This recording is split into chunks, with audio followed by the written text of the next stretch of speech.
Of course, the first step would be some kind of vision impairment, which could include being completely blind, but could also include being just low vision. So somebody who has some vision, but not, obviously not 20/20 vision, which is a lot of people, because everybody who wears glasses or contact lenses, right? But there's a spectrum.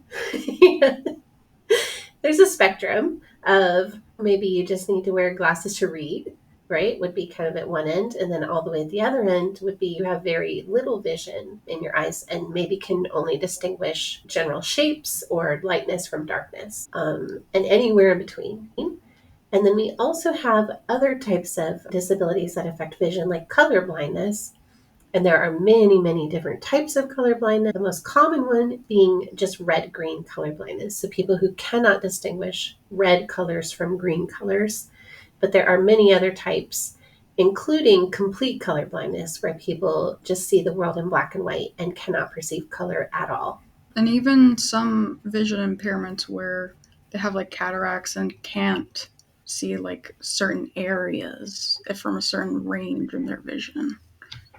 Yeah, macular degeneration, and there's other ones. Sometimes your vision can disappear from the middle outward and sometimes from outward in, or sometimes you lose your front vision but still have peripheral vision, or the other way around. There's all kinds of interesting things that can happen to eyes.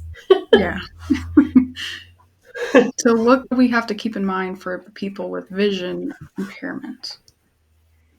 Sure. There's a few different things. For color blindness, you just want to make sure that all of your colors have sufficient contrast, that they can be distinguished from one another, that you're not relying on color alone to communicate information, that you would also want to have text or icons or something like that that would communicate that. For people with low vision, they are going to tend to use a screen magnifier, which is just going to blow up the text on their screen. If it's 12 pixel or 16 pixel text on a website, they will blow that up until it is the size of, 200 or 300 pixel typeface to be able to read it and distinguish the letters.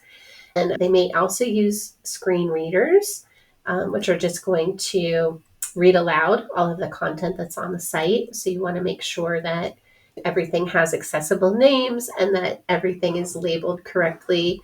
And then also we could have a refreshable braille displays in here. But all the same things that make a website work well with a screen reader also help to make it work well with a refreshable braille display. Yeah. So it's not just blind people, even within the vision impairment group. There's so much variety.